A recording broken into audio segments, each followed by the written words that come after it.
Hello, this is Hansborough Recreation Center who is partnered with EVC. The topic we had chosen was teen pregnancy. As it is a social issue considered to be a taboo, in order to tackle the issue, we decided to create a Wix website. The website features a blog where we can discuss teen pregnancy. There are many videos posted on how different people view the topic. In our multiple interviews, there were some disagreements whether or not schools should teach sex education.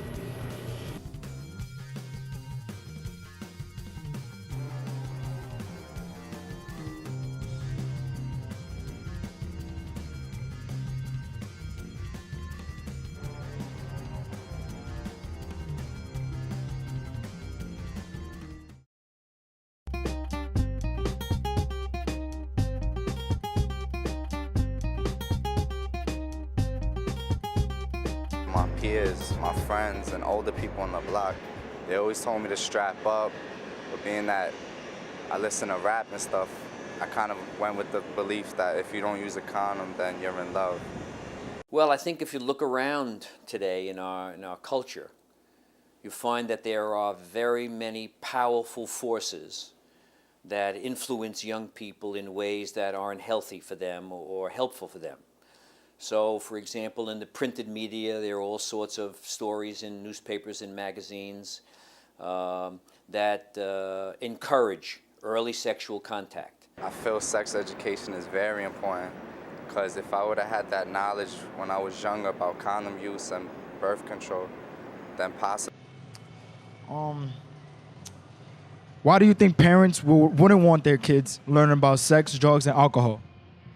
Because I think it's still a taboo subject in a lot of families and a lot of cultures. So, it's uncomfortable. It's not something that's easy. It's not an easy subject to talk about. So, and you don't want strangers to do it per se. Yeah. Interesting. What will help bring down the rate of teenage pregnancy in the U.S.? Like I said, I think the best you could do is just educate and let them know. I think you just have to be understanding that they're going to make up their own minds. So you just have to try and support that in the best way you can. I don't think trying to just ban it and stuff like that is really going to work. So yeah, just keep an open mind and understand that it will happen and prepare best you can for it. Hi, I'm Adam Feinberg, English and Social Studies teacher for high schoolers. My first question is kind of do you think schools would benefit from a sex education teacher or certified sex education teacher?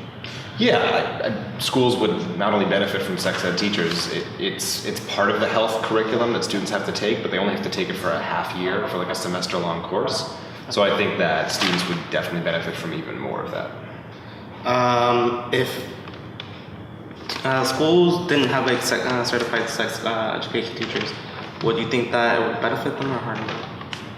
It would definitely harm them. There's a lot of useful knowledge that if kids or teenagers just had it, they would make fewer mistakes, when having sex. A lot of them don't wear condoms, and so they end up with a lot of easily preventable sexually transmitted infections, and also I've never met a teen that suddenly wanted to interrupt their entire life with a pregnancy. And so when it happens, a lot of times it's unexpected, and a lot of teens, there's a big shuffle they have to do, and it just kind of delays a lot of what they want, whether it's getting a job or going to college, and it's expensive. So I think that if a lot of teens just realize there are some things you can do that would help prevent both STIs and also teen pregnancy, they would use those tools.